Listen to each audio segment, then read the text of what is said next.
What's up, you guys? Welcome back. If you're new, my name is Jess. Be sure to smash that subscribe button before you go.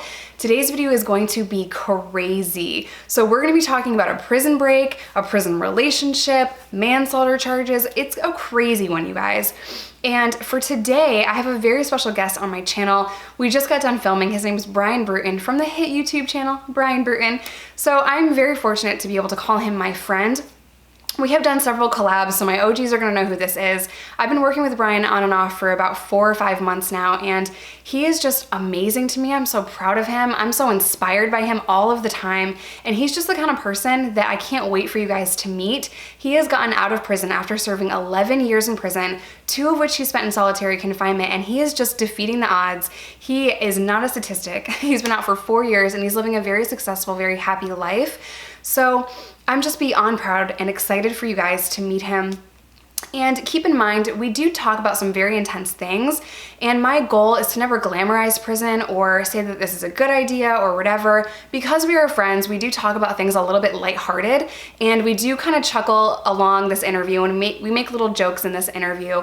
But I just want you all to know, this is exactly what not to do in several situations. This is not a good idea, and it is our hope that sharing these stories with you guys will inspire you to do the right thing in really negative situations. So without further ado, let's just get right into it. What's up, Brian? Welcome back to my channel. This is like your 87th time on my channel, but how's it going?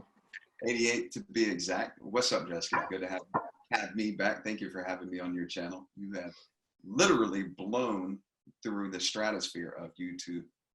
Whatever it is that makes us take off, you've literally just crushed it. So thank you for having me on your channel. Thank you for giving me the opportunity to share my story, and hopefully your viewers enjoy it.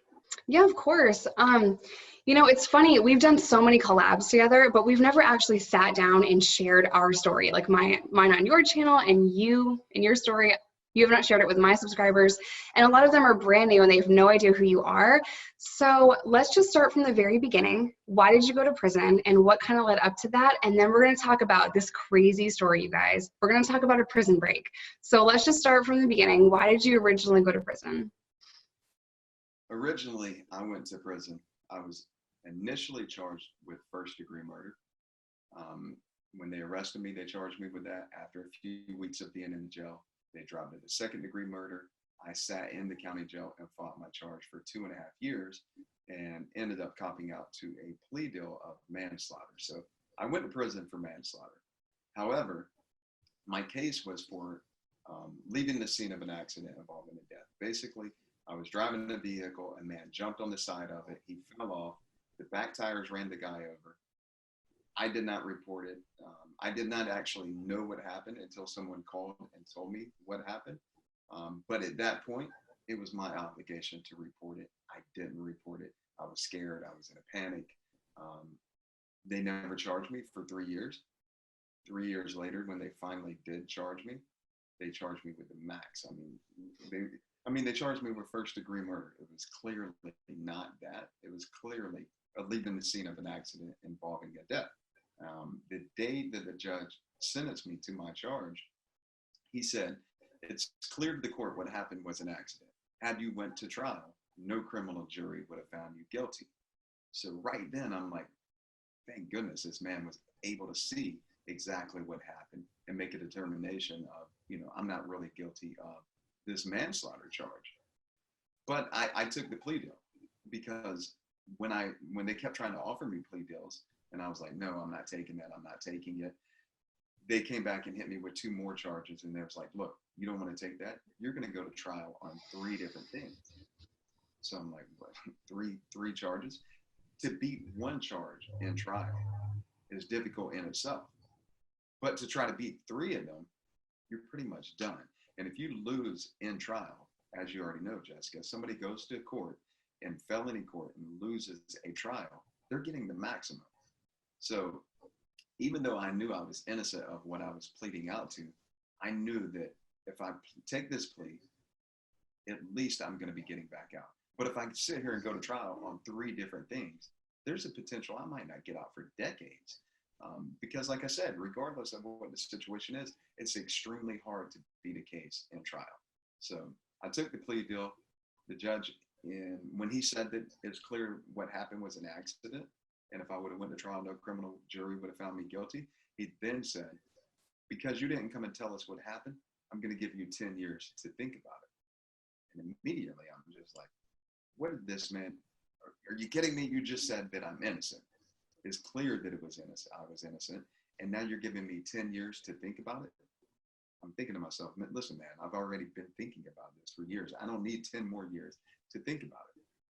So, I mean, it was just, I didn't expect the 10 years. Granted, someone, is gone, that they're dead. There's no bringing that person back, but it was clearly an accident.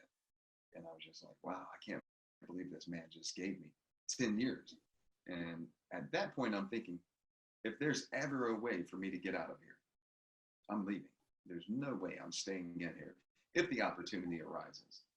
And, Jessica, from yourself doing time, that everyone that's done time or is doing time has fantasized, has thought, has even planned, man, if I could get out of here, if there's a way to get out of here, whether that's digging under a fence, climbing over a fence, getting a helicopter, which pretty much everybody fantasizes about the impossible, which is getting a helicopter. Everybody that's been locked up thinks that way at some point or another. Nobody's sitting around like, oh, great, yeah, I'm going to do my time, no problem. Most people never even attempt it, and the opportunity never comes for most people. But I just knew, I was constantly thinking about it. I was like, how am I going to get out of here? No way I'm going to do all this time. So anyways, they sent me to prison with a 10-year sentence. So, a lot of people watching don't understand, when you go to prison, something in you just changes, and we've filmed this a couple of times, you guys, because technical issues, but we were talking about it last night, and you had said that you were angry and you were bitter, and I just related so much to that. There's a lot of circumstances in my past life that sent me to prison, and I remember being angry, and I remember having those same dreams. Man, if I could just get out of here. And as you know, I had my daughter while I was in prison. So I thought, like, man, if I could just escape with this baby and live a good life, that'd be amazing. But my mind never played it all the way through. So Brian and I have the same goals, and sharing our story, hopefully someone out there will take a different path or not do these things or learn from our mistakes in some kind of way. So if you ever do find yourself in a situation like Brian and someone dies in a car accident, stay on scene, don't run. It just makes it so much worse. And Brian got 10 years for that, you guys. And if you are in prison, do not escape. So with that being said, once you got to prison, you started cultivating a relationship with a female guard. How did that start? Because a lot of my subscribers are always like, what is the tea here? Like, how do you know a guard can be turned? How would you go about flirting with them? Or how do you know that they're into you? So I've never had a relationship with a guard, so that's why Brian's here, to spill all the tea. So how did you know that this girl was into you? Yeah. So before I tell you that aspect of it, let me say that in Florida, going to prison in Florida, primarily you're going to be surrounded by backwood country, real redneck officers. They tell you, don't be reckless eyeballing our women. Don't look at our women. Don't talk to our women. If you get caught or even suspected of it, there's big repercussions. They beat people. They killed people. So knowing that, and I had already heard a lot of people talking about that, I always said, no way I'm going to get caught up like that. And whenever I first got to prison, you go through Lake Butler. The part of Florida that I was from, you go through Lake Butler Reception Center. And it just so happened, I ended up becoming a permanent at Lake Butler. So Lake Butler is a transit. It's a people that are transferring from prison to prison, people that are coming in, new people come through Lake Butler, people that are on medical go through Lake Butler. So there's a lot of people constantly going through there, but they have to have permanent people to run the compound, to work in medical, to work in receiving, to work in the chow hall, to work in laundry. So you got a group of guys that are called permanents at Lake Butler. And I just happened to become a permanent when I was at Lake Butler. So Lake Butler itself, because it's a medical institution, it's filled with women workers. And I've seen a lot of my friends get caught up in situations where they either got beat up or got transferred. I don't know where they ended up at. And I just kept saying to myself, I'm not going to allow myself to get in that type of situation. I made sure when there's women around, if they're walking in front of me or I'm walking past them around, working around them, I totally just looked the other way and ignored them because, like I said, I just didn't want to end up in a bad situation. So for me, it wasn't a situation where I was pursuing someone, which in prison, typically, when somebody gets into a relationship with a correctional officer, it's because that prisoner or that inmate is pursuing that officer. You know, whether they're just on and on telling them things to kind of like boost up their ego or their confidence or make them feel better. You know, a lot of them have self-confidence issues. A lot of them are in bad shape, or you know, they don't look too pretty, and you got these guys that are constantly just telling them things to make them feel better about themselves, and they work their way into a relationship with them through that means. But for myself, it wasn't like that at all. In fact, it was completely opposite.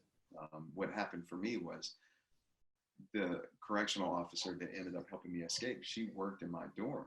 And I remember the first day that I really, like, thinking back about it, when I started to notice something, was I was getting ready for visitation. They called my name.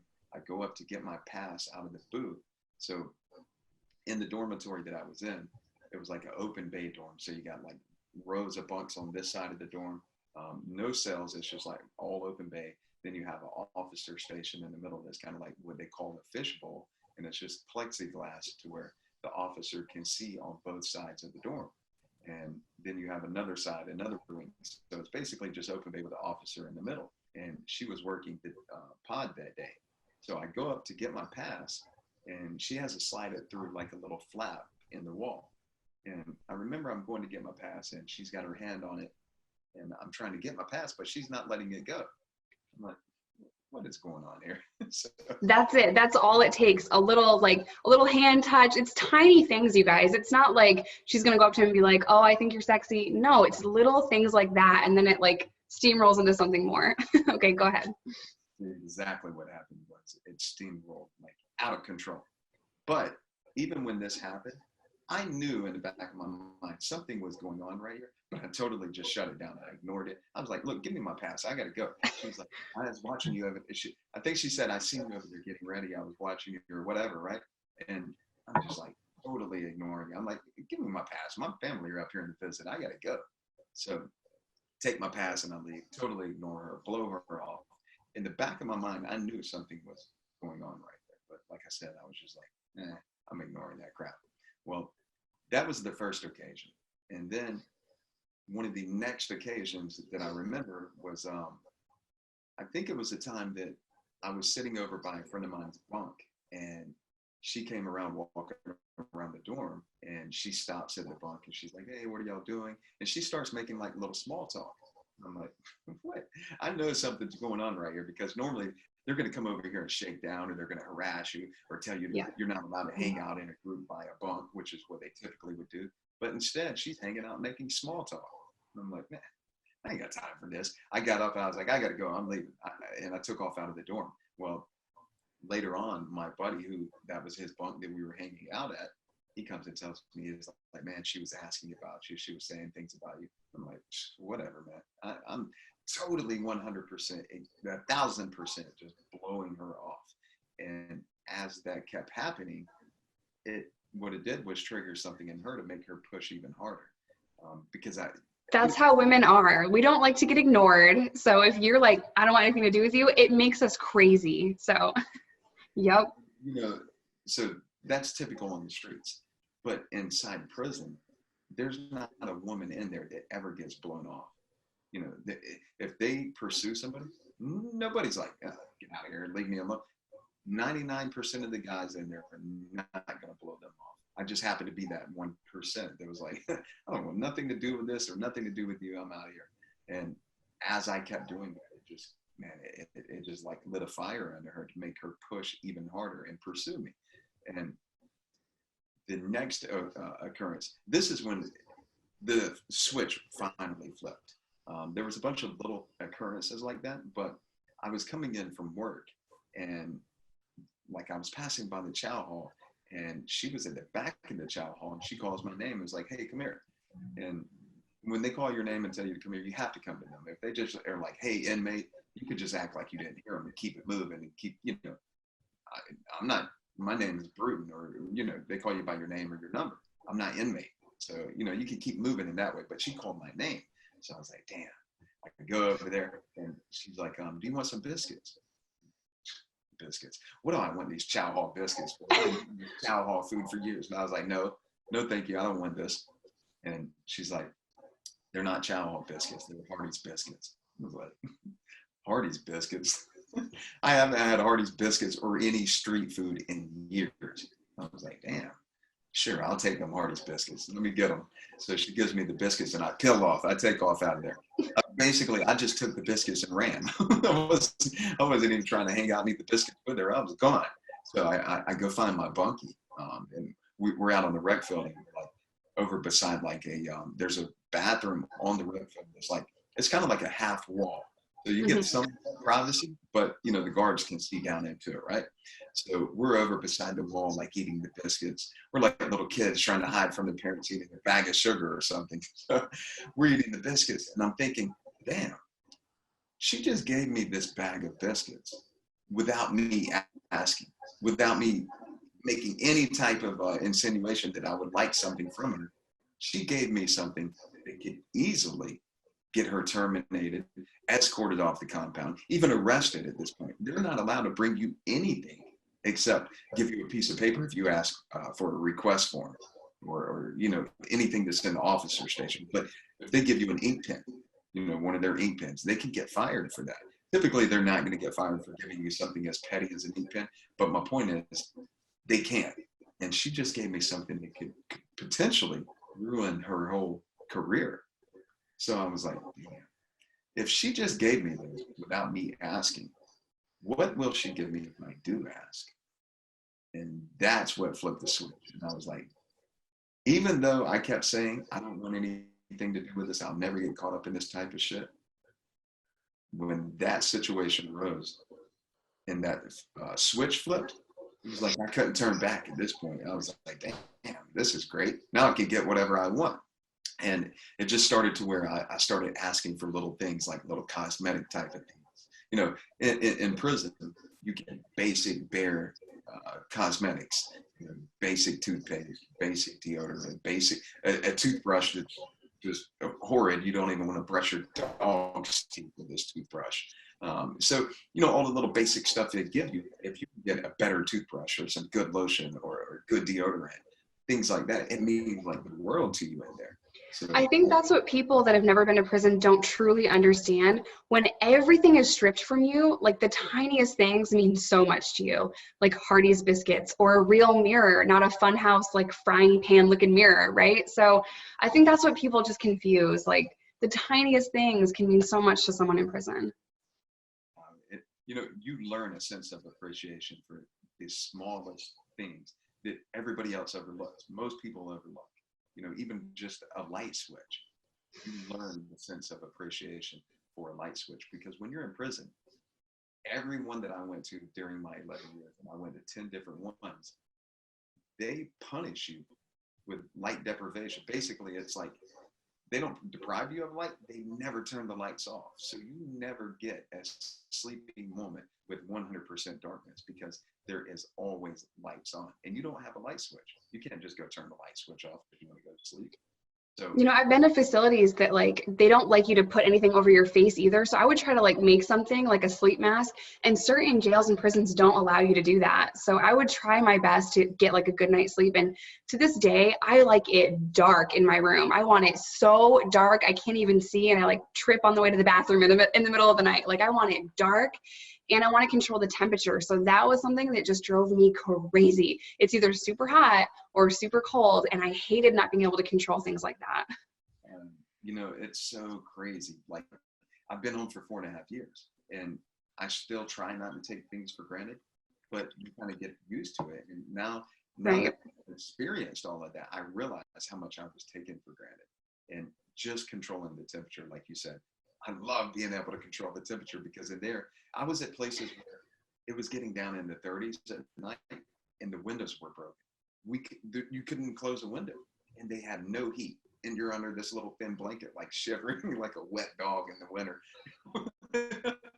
Oh God, it's so freezing cold. Or during the summertime, it's burning hot. You go take a shower, go back, in the evening time, you take a shower, you're getting ready for lockdown or whatever. It's 8 o'clock in the evening. The sun's going down and you're sitting on your bunk in your boxers, no t-shirt, sweating. You have no control. Yeah, women don't get boxers, so like we have to wear our sweatpants and a t-shirt. You can't like strip any more than that, other than your heavy ass sweatpants or your uniform that's basically like scrubs.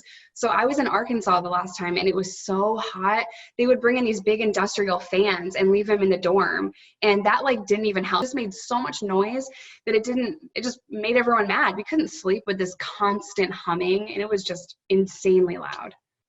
Yeah, I know exactly what you mean about those fans too. And it's kind of like all they do is blow the hot air around. Yeah.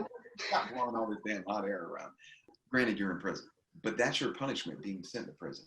But then there's so much more that comes along with it that people don't realize, that they're just trying to break people mentally every single day, all day long in prison.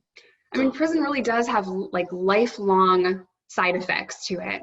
And even though I've been out for 5 years now, there are still things that I still do to this day. I know that I had some PTSD and extreme postpartum depression with giving birth to my child and then having her ripped out of my arms. I mean, it was so traumatic for me. And that time should have been hard, but it shouldn't have almost broken me. And if I was a different person, I wouldn't have survived that. And honestly, like there is just this thing in me, this fierceness to never give up. And that is how I survived those things. But yeah, prison, we're sending people to prison and then pushing them out broken. We're pushing them out worse than what they came in, and that's not helping society. They're going out into the world that is not welcoming. People don't want to hire felons or rent a felon, so it's really hard. And that's why Brian and I are friends, because we're so like-minded. And I'm so proud of him for all of the success he's had outside of prison.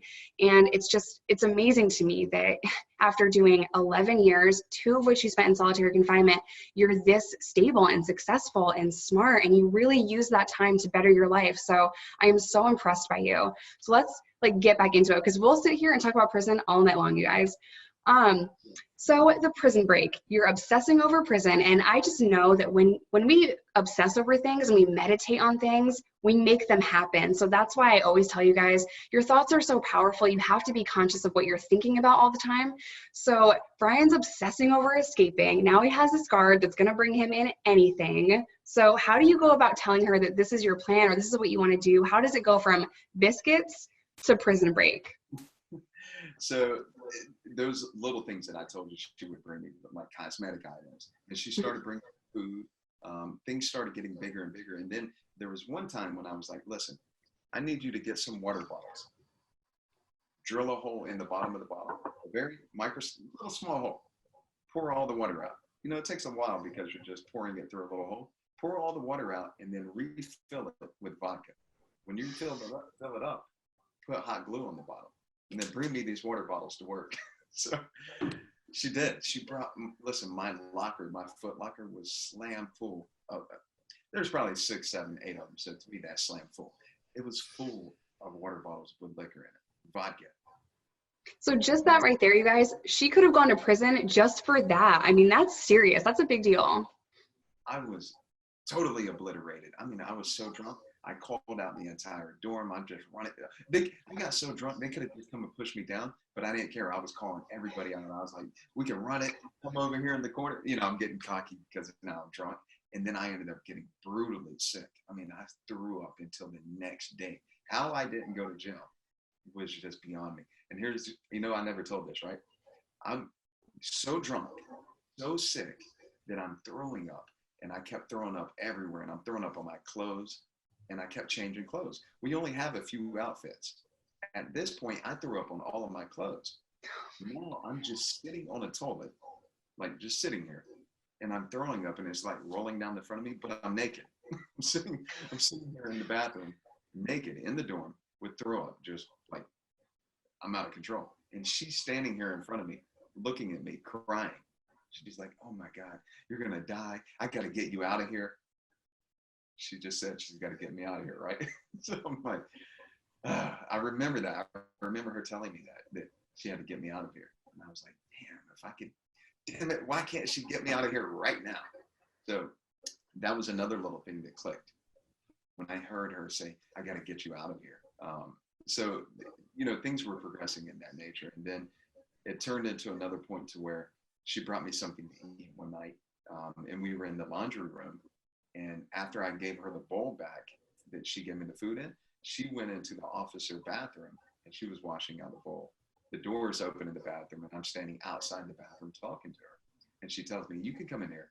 I'm like, no, I'm not coming in the bathroom. Are you crazy? You want me to come in the bathroom? Oh, you hit this panic button, because they all carry like a little panic button on their side. If you hit the panic button while I'm in the bath, if she hits the panic button, period, somebody's getting beat. So I'm like, I'm not coming in that bathroom. You're not going to trick me like that. I was still skeptical about things, even though a lot of things were going on. I was still like trying to protect myself somewhat, right? But she kept saying it, and I was like, all right, forget it. Let me come on the bathroom. So I did, and things really went like it changed a lot at that moment. So it got to a point where I could like take the keys from her, like her keys that she carried on her side. They're not allowed to let you touch the keys ever. I would get the keys from her. I would get her radio from her. I mean, playing with the radio, it changed everything. So at that point, also, this was in 2007, and the show Prison Break was like big on TV back then.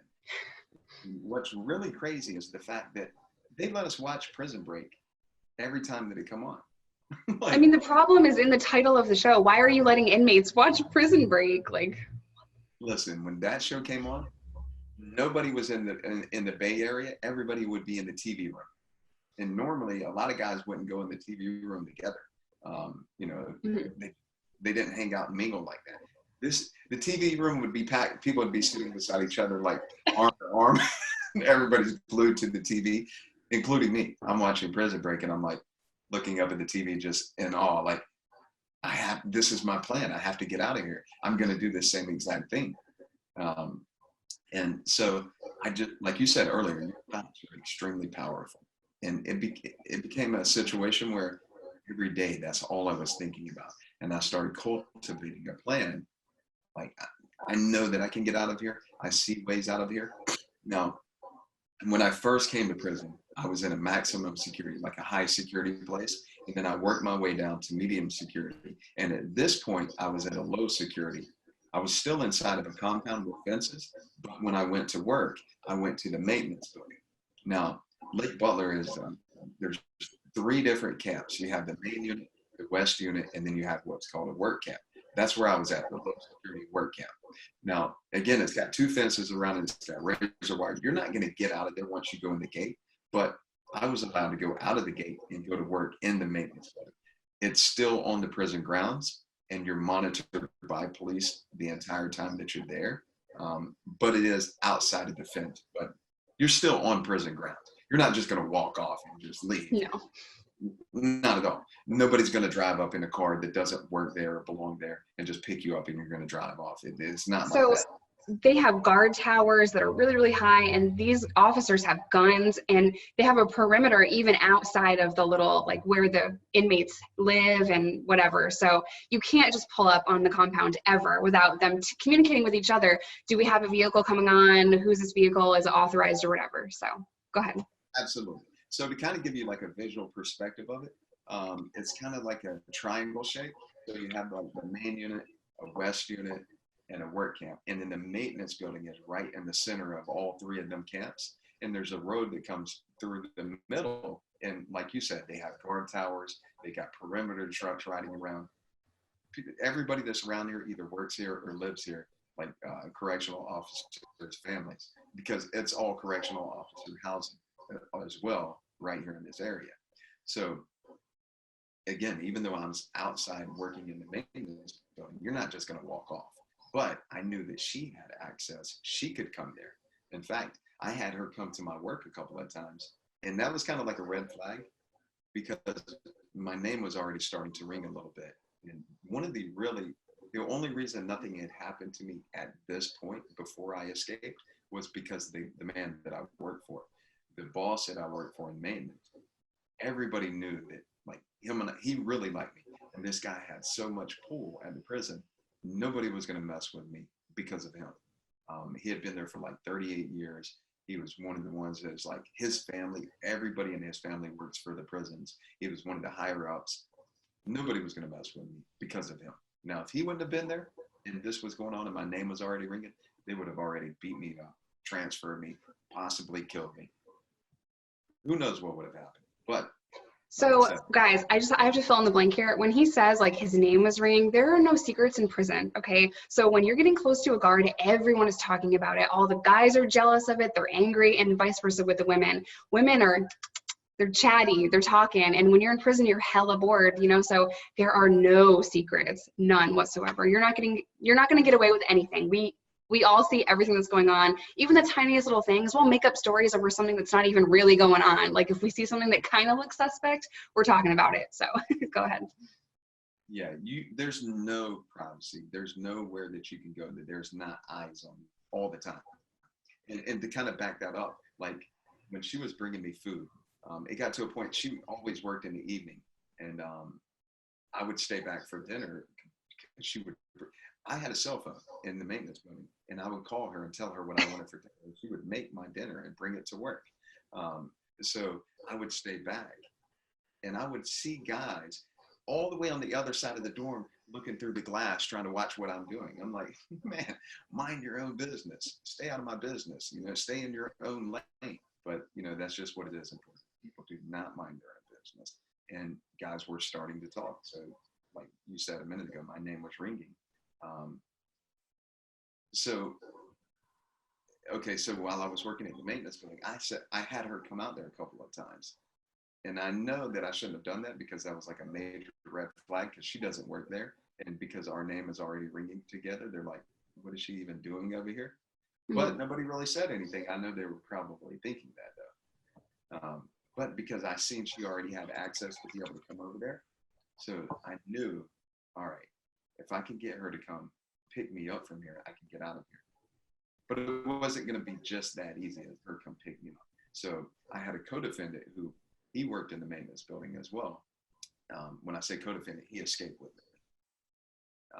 He was the maintenance building clerk, so he had access to a computer, but it didn't have any type of internet connection. It was just for doing like filing work for the maintenance department.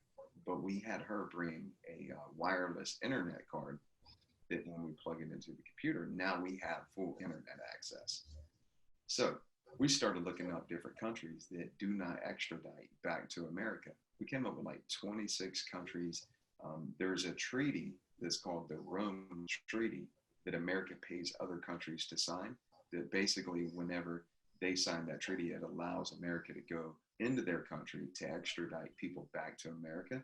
And there was like 20 something that we found that had no extradition. So the closest one that we found was Guatemala. It was like, all right, if we can make it out of here, get on an airplane, fly to San Diego, where I live at now, walk across the border to San Ysidro, and then make our way to Guatemala, we'd be like, hey, we're home free. But there was going to be a lot more details to come in, you know, to make it that far. So when we got that wireless internet card, we started doing research as far as like how to get fake identification. And once we found all of that, I actually had her bring a camera to work.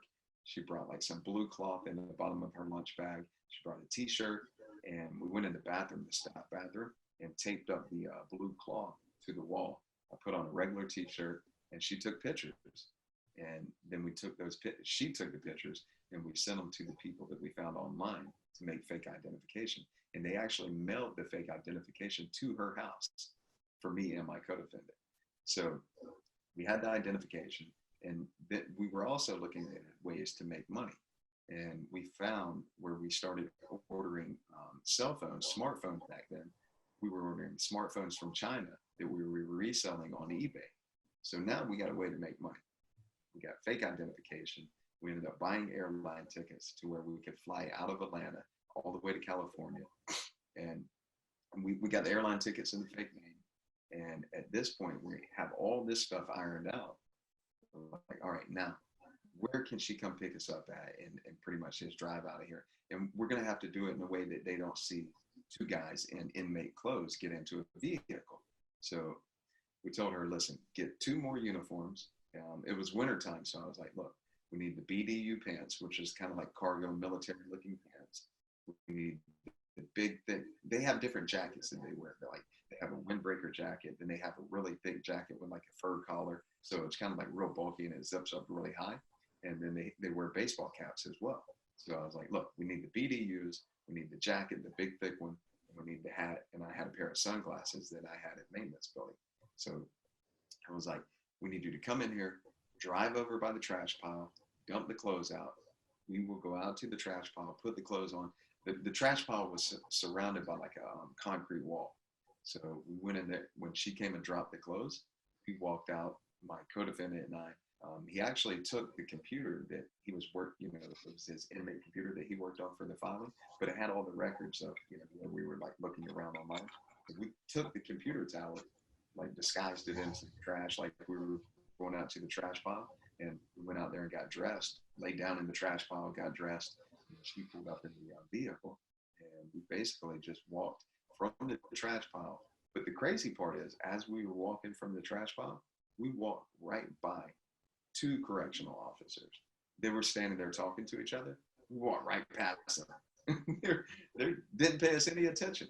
I can't even like believe how brave you are in this situation. Like, I would never do that. Of course, I like dreamed about escaping prison, because what inmate hasn't? But like, oh my God.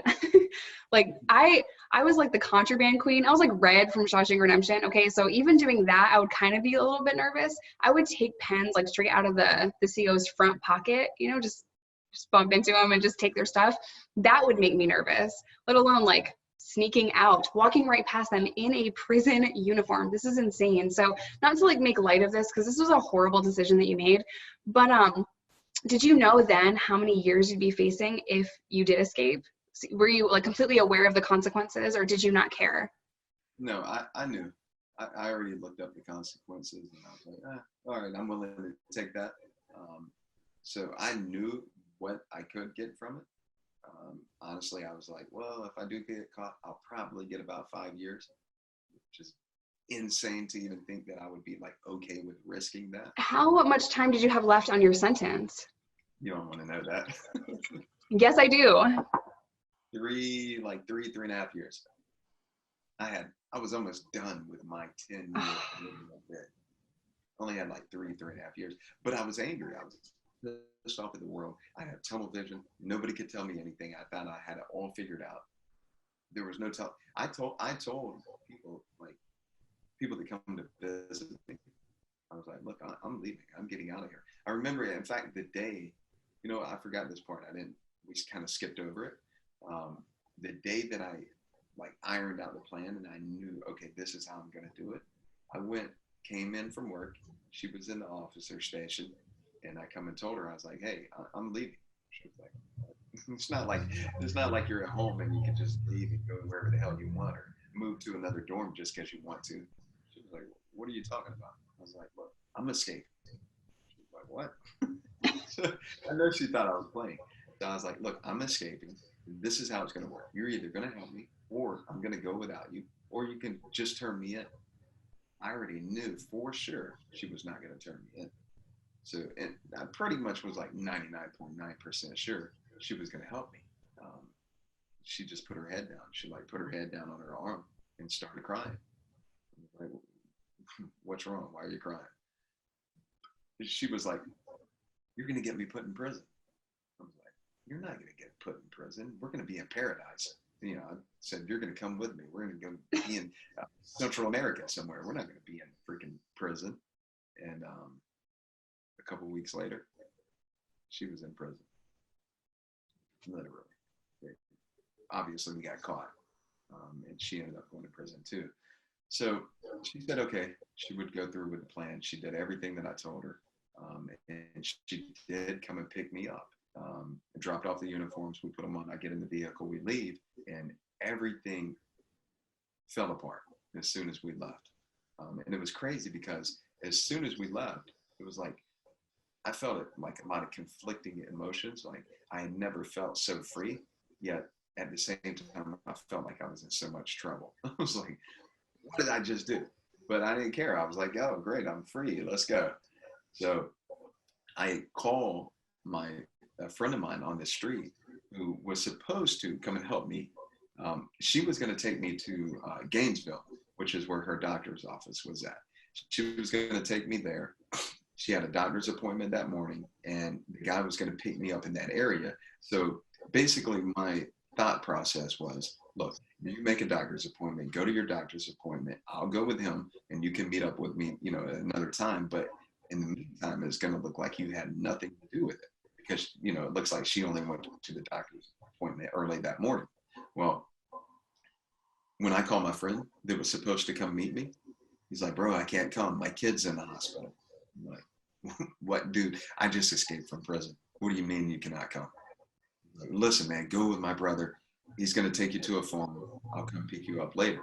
I'm like, dude, I don't even know your brother. He's like, man, it's cool. It's no big deal. Go with him. Everything will be fine.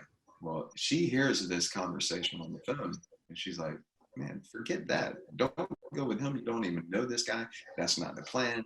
I'll take you to the airport. So I needed to get to the airport in Atlanta, Georgia. So it was like a couple hours north, maybe 6, 7 hours north of where I was at in Florida.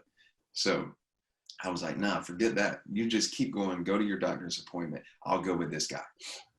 So the brother, he comes and picks me up. And as soon as we leave in his truck, he's like, man, I hope I don't get caught. I don't want to get in any trouble. He's just like panicking. I'm like, dude, relax. No one even knows that we're together. Nobody knows Relax. It's just a prison break, dude. Relax. Prison break, man. Take it easy. You act like we just did some major shit.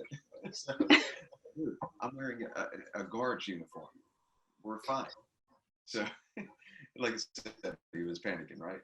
We ended up changing clothes into like regular clothes, but at that particular moment when he was panicking, I still had on the guard's uniform. So we go to this farm that he was working at, which is in the middle of who knows where. But as we were headed to this farm, we cross over a river, and it was early in the morning. And when I looked out the driver's side window, I seen the sun coming up. And I just remembered that when we crossed the river on the left-hand side, the sun was coming up. Well, when we ended up at this farm, we drove down probably 5 miles of dirt road. No houses anywhere, all farmland. We're in the middle of nowhere. So nobody knows that we're out here. Well, when we get here to the farm, the guy, he keeps panicking. He's still acting crazy, but now he's like driving around on the tractor doing whatever, this farm work that he's doing. And my phone, I had a cell phone that I brought with me. I brought it out of prison with me. The battery was dead. So I had no one to call. And I kept having a bad feeling like, man, it's not good to be here. This dude's acting too crazy. Somehow we got to get out of here. Well, I finally convinced this kid to let me use his telephone. And I called the correctional officer that helped me escape. I'm like, look, this dude's acting crazy. I need you to come and get me. She's like, all right, tell me where you're at. I'll come. So she's coming. And while we're waiting on her to get there, we're way in the back. This is a huge farm. We're way in the back by the woods and in the wooded area. And we're over here hanging out. We're like, oh, we're free. We're, talking, bullshitting about what we're going to do. And I see a cop, unmarked cop car come down the dirt road. I'm like, bro, there's a cop. He's like, it's no big deal. He's acting like, don't worry about it. I'm like, listen, man, that's for sure a cop. He's trying to convince me that it's not. I'm like, listen, dude, I've been running from the cops since I was a little kid. I know that's a cop car. Trust me. So right after that, a truck comes, and it's a canine truck from Lake Butler. Guards that we actually know. I'm like, bro, there's the canine truck. You're going to tell me that's not a cop, dude? We got to go. So what happened was the kid on the tractor, he actually called and told him, hey, these guys escaped, and I just gave them a ride out here. I mean, I didn't know that at the time, but later on, once we got caught, they told me what happened. So we take off running through the woods, my co-defendant and I. And we're running, and I remember I said, we've seen the sun on the left-hand side. If we keep it on the right, our right-hand side and keep running. Eventually, we will get back to the river. We cross. And if we get to the river, maybe we can swim in the river and kind of like lose the I know they're going to be chasing us. If they came all the way down here where we're at, they know we're here somewhere. So they're about to be chasing us on foot. So we're running and running and running, climbing over stuff, climbing under things. We're in the middle of the woods. And I remember it's like probably about an hour to an hour and a half of running and just to get to the river. But in that time, every time I would look back, I don't see the guy that was with me. And I'm like, damn, where's this guy at? I don't want to leave him there because if they catch him and at his pace without me nudging him along, then we're going to catch him. So I keep running back and I'm like, bro, come on, tighten up. Let's go, man. Pick it up. And if I would have left him and they caught him, they would have killed him in the woods. Guaranteed, hands down. When you escape from prison, they can shoot without any provocation, without any question. You're escaping, you're running away. They can shoot you. And Leighton Butler, they're known for killing people. So I'm like, I got to get him because if I leave him here and they kill him, I'm going to get charged with it. So I'm like, by the time we run this like hour and a half to get to this river, I ran back so many times. I've ran way more than him just running back to get him, running back. And I'm like, come on, come on. By the time we get to the river, I'm pretty wore out, but my adrenaline's pumping. Like I said, it was cold, but I'm hot. So that's like a conflicting hot and cold thing. My adrenaline's pumping. And we get to this river and the banks are really high. So we're like standing up above this river that looks like really peaceful, calm, glassy water. So I'm like, bro, we got to get in the river and go across. So we get in this river, and as soon as we get in it, it is ice freaking cold. I mean, like brutally cold. I'm just like, oh my God, this is horrible. So we keep going. We're trying to get across the river. And like when I got toward the middle of the river, I was completely tired. I was beat. I had no energy. My arms, my legs were getting heavy. I was just like, man, this is like difficult. I'm having a hard time here. And it felt like the river, even though it looked real peaceful and glassy, calm, it just felt like there was a current underneath. It was just like wrapping its arms around me and just pulling me under the water. And I'm like, oh man, this is really difficult. And at this point, I'm in the middle of the river. I kicked my shoes off because I felt like my shoes were like weighing me down. And when I kicked my shoes off, my feet just go straight down. So the shoes that I had on were actually helping my feet stay afloat. So now it's even worse when I kick my shoes off because my feet go straight down. And so I'm looking back to see, is it closer to go back? But I'm dead in the middle. So I'm like, oh God, this is not good. My co-defendant, who I ran back to like nudge him along so many times, he's swimming along just fine. He's backstroking and he's ahead of me. And when he's backstroking, he's like looking at me. And I remember this because like at one point I was just like, I can't do it. I can't make it. I'm just going to drown. So I basically just given up and I was like, you know what, forget it. I'm just going to drown. And I start going under the water. I remember I'm like choking on the water. Everything's turning black. And this is the scariest moment I have ever had in my life. I mean, I grew up in some pretty wild shit. I mean, I've had shootouts with people. I've been on car accidents where cops were chasing me. Just all type of crazy shit has happened in my life. And none of that compared to this very moment where I was drowning. Like, I had just given up. I'm choking on water. It was the scariest thing I have ever experienced. And the only thing that really crossed my mind at that point, after I decided to drown, was if I do drown, if I die right here, my daughter will not have a dad. And it just felt like something just grabbed me right then and pulled me out of the water, like literally just by force, because I had no energy, no will, no determination, nothing to actually get out of the water at this point. And it was just weird. That was like the super weird feeling right there. So I finally get to a point where I could put my feet down, and I'm looking at my co-defendant. I'm like, bro, you were leaving me in the water to drown. I just ran back and rescued you so many times. What are you doing? Why were you leaving me? It was like, I didn't know. I didn't know. how could you not know when I'm under the water, like splashing and spitting water and like I'm drowning? How do you not recognize that? So he swears he didn't see me or didn't know what was going on. So, all right, whatever. We got to keep moving. And I seen a tree. Like I said, there was real high banks on the river. I seen a tree had fallen from the bank down into the water. So like part of it was in the water and then the rest of it was up on the banks. I was like, man, listen, we got to climb up that tree so that our feet print are in the sand or dirt anywhere. So we go climbing up the tree. And at this point, like I said, my adrenaline was going crazy. I'm getting dehydrated. I almost drowned in the river, which was messing with me mentally. And the cops are chasing me. It's like I'm hearing the cops. I think I'm hearing dogs barking. There's just so much going on in my mind right now. We climb up this tree, and I like get up to the top of it and go to stand up. I hit a broken tree limb that was splintery, facing downward. It hit me right in the forehead, and immediately my forehead just starts leaking blood like profusely. Like when you get a head bleed, they bleed pretty bad. But when your adrenaline is pumping and your heart's beating really fast, it makes it way worse. So here we are in the middle of the woods. I have no idea where I'm at. The cops are chasing us. And later on, I found out they had over 100 correction officers. They were in boats, they were in helicopters, they were in cars, they were running through the woods. Over 100 people chasing us. We're in the middle of the woods, dehydrated. I've got no shoes. I'm bleeding like crazy.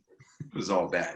Now, because I'm barefooted, every little thing is just like tearing my feet up. I'm like, oh, every little thing that I step on, I'm like a little baby over here, a baby that's trying to get away from the police.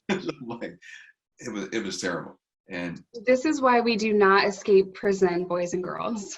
listen, if anybody's watching this, because maybe there's some people from prison that are watching this, or if you know people that are in prison that are like, I just got to get out of here, I got to escape. Look, don't do it. I looked up the statistic rate prior to escaping, and statistically, I knew I was going to get caught, but I didn't give a damn. So what I'm saying is, if you're thinking about it, don't do it, because they catch everybody. So Even El Chapo. even El Chapo, who had infinite amounts of money and resources, he got caught. So anyways, yeah, it's just not going to work. So now that we're like running again through the woods, my leg starts to Charlie horse and cramp up. And like my hamstring was the part that was Charlie horsing. And so while I'm running, my leg would just bend all the way and get stuck. And I'm like, I'll fall down. And I'm like, dude, bend my leg out. Luckily, I had a co-defendant with me, a partner to help me bend my leg out. Otherwise, I'd have just been laying there waiting on the cops to come and get me. Oh, we got you. So he bends my leg out, and we keep running. And this keeps happening over and over. Like there's no water to drink. We're in the middle of a forest. So then both legs start to Charlie horse. And I'm like this, both legs bent, and I'm on the ground, like on my stomach, with my legs bent behind me. I'm like, oh God, it's so painful to get a Charlie horse. Not only that, but I got all this stuff going through my mind. I know that the cops are chasing me. I want to be free. I'm thinking they're going to kill me if they catch me. I'm hearing dogs barking. I know the dog, if it catches me, is going to chew my ass out. So there's just so many things going on. And I'm dealing with the pain of this Charlie horse. It's just all bad, right? Well, even with my legs Charlie horsing, I figured out finally, okay, I cannot bend my knee any. If I bend my knee the slightest bit, it makes that Charlie horse happy. So I had to start running like stiff legged. I just look like a little penguin, waddling. So even when I had both legs stiff leg and I'm waddling, I'm still outrunning my co-defendant. Like, bro, what? Why aren't you keeping up? Let's go. So, you picked the wrong co-defendant, bro. Like, wrong one. Well, yeah, he's an extremely intelligent guy, and he would have been extremely beneficial as far as navigating a lot of things. But physically, he wasn't on par for what we had going on. So, good guy, good friend. Crazy that we pulled this little shenanigan stunt that we pulled, but whatever. We did pull it, and it turned out bad. So we ended up running for about I think it was like 10 o'clock that night, we ended up getting caught. But before we ended up getting caught, we ended up out of the woods, and we ended up on like a highway in the country somewhere. So it wasn't like we were in any type of residential place, but there was traffic. I even seen the Department of Corrections vehicles riding up and down the road. So we'd dive in the bushes every time a vehicle would come, and they'd ride by.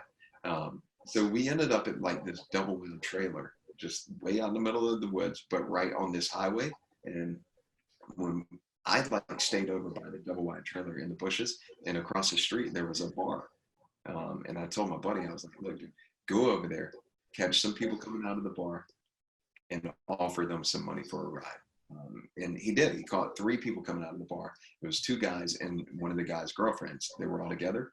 And he's like, listen, man, me and my buddy were around. We were still, in the vicinity of that river that we swam across. So he told them, hey, me and my buddy were out jet skiing with some girls in the river. The girls threw us off the jet skis and left us. We need a ride out of here. So the guy was like, yeah, okay. He gave them $750 for a ride. So the guy's like, yeah, okay, no problem. Where's your buddy at? And he's like, he's over there across the street. So when he offered them $750, that should have been a red flag. When they said, he told him my buddy's across the street, that should have been another red flag. When they pull up to get me and I'm in the bushes and I come out and my whole shirt is drenched with blood and I'm looking crazy, I got no shoes on, that was definitely a red flag. But they still was like, yeah, all right, get in, let's go. So I told them that when I flew off the jet ski or whatever, I got hurt. And, they're like, all right, whatever, we'll take you wherever you want to go. So he said, but I got to take my girl home. We're going to drop her off and then I'll take you wherever. I was like, all right, cool. So I gave the kid another $50, $800 in total. I said, look, here's $50. Give me a pair of shoes. And he was like, all right, no problem. So we pull up to his house. He goes in and takes his girl in. After a few minutes, he comes back out. He's got a pair of flip-flops, like Corona flip-flops that he gives me. But his dad came outside with him. And his dad was like, listen, man, I know who you guys are. He was like, I'm a volunteer fireman, and I've been listening to this on the police scanner all day. I'm like, oh, man. Damn, we just jumped into the frying pan. We're over here at a volunteer fireman's house with this kid, and he's been listening to a police scanner. So I'm like, listen, man, excuse me. I'm like, listen, we're not trying to hurt your kid. Excuse me, you might have to edit that part out. So I'm like, listen, man, we're not here trying to hurt your kid. I pull my shirt up. I'm like, I don't have any type of weapons. If you want, keep all the money. We'll walk away right now. So the dad, he's like, you know what? Don't worry about it. I'm going to let him take you guys. I'm thinking to myself, dude, are you crazy? You've just been listening to this on the police scanner all day. You know that two people that escaped, one has a manslaughter charge, the other one has a robbery charge. Regardless of, I know that I wasn't going to hurt this kid. I can't believe that this man was going to let these two people leave with his kid. So, he did. He let us leave. We got in the car. We drove away. He called the cops, gave them the tag number, and told them that we were in the car with his son, which again is another even crazy thing, because if you think about it, in that situation, two people just escaped from prison. The cops, they're riding in a car with somebody, the cops get behind them. What's going to happen? It's not like they're going to be like, hey, yeah, here I am, you got me. It's probably going to be bad. So they did, though. He did call the cops, and we're riding down the road, and we were in the back seat of the car, and I remember the kid saying, hey, man, that state trooper that just passed us just turned around. And I was like, man, at this point, I'm so drained, I'm so beaten, I'm so in so much pain, I'm tired, I'm dehydrated, I'm hungry, I'm just out of it. I'm not thinking straight at this point. I said, you know what? If he turns the lights on, just pull over. I'm done. I can't run anymore. And right about that time, the cop turns his lights on. I'm like, oh man, they got us. So we pull over. Cop gets him out of the car. Then he gets me and my co-defendant out of the car. They got the gun on us and hollering orders at us. And my leg Charlie horses. Like, oh man, when my leg Charlie horses, I fall down. The guy panics. He's thinking I'm doing something. He comes and runs and jumps. He's like, oh, what are you doing? I'm like, dude, I'm just laying here, my leg Charlie horse. I'm dehydrated. So he didn't act too crazy, but at first they kind of like scared him because I fell on the ground, right? So he cuffs us up, puts us in his patrol car, and 1 second.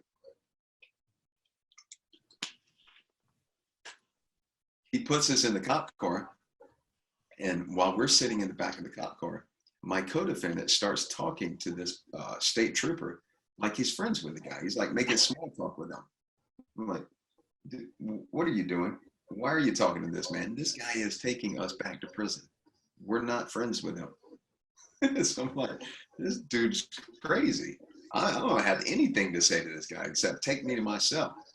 So he ends up making small talk with this guy for like 30 minutes, it seems like. And during this time, the Department of Corrections, all the guards that were chasing us, they pull up and surround the cop car.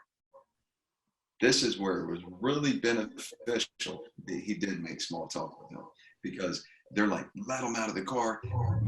They're like surrounding the car, screaming, let him out of the car right now. And the guy's like, I'm not letting them out of the car.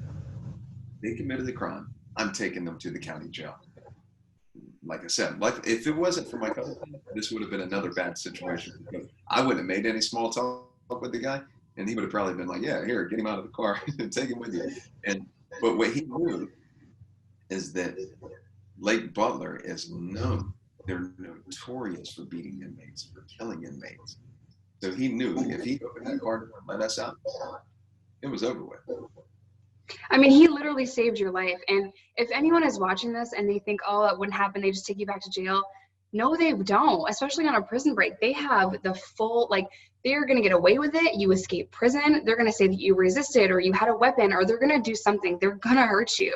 And so many people do not survive that. So again, do not escape prison, boys and girls, because you will be hurt severely. So go ahead. Yeah, absolutely. If he would have turned us over, it was over. I mean, they would have put us in the van. We went around the corner. They'd opened the door, drug us out, and swore that we broke the door open, and then popped caps in us, shot us, killed us, let the dogs chew on us, whatever. We would not have made it back. So I mean, you and I have both seen correctional officers beat inmates badly. You know, I was pepper sprayed for the tiniest thing. So, you know, it just happens. It's part of prison. And I know people are always going to say, like, I always get this comment, don't go to prison then. We know, we've changed. We're just sharing our story with you guys in the hopes that you guys will not make the same mistakes, or if your loved one is in prison, because we have 2.5 million Americans in jails or prisons today. You would be hard pressed to find someone out there that doesn't know some inmate or some person that has ever been to jail or prison. So hopefully these stories will resonate with you guys on what not to do, and to share that with your loved ones so that they don't make these mistakes. Yeah, no, absolutely. You know, I tell my story, and I'm smiling when I tell it, but I'm not proud of my past at all. This was like the most monumental mistake that I have ever made, escaping prison. That was just like, it really did a lot to my family. They ended up, whenever they took me back, they put me in confinement for 2.5 years. They took my visitation away for 4 years. They took all of my game time. They added on a year and a half. Again, it could have been worse, but it was just like the dumbest, craziest thing that I had ever done. However, it was also the biggest pivotal moment in my life, in my way of thinking.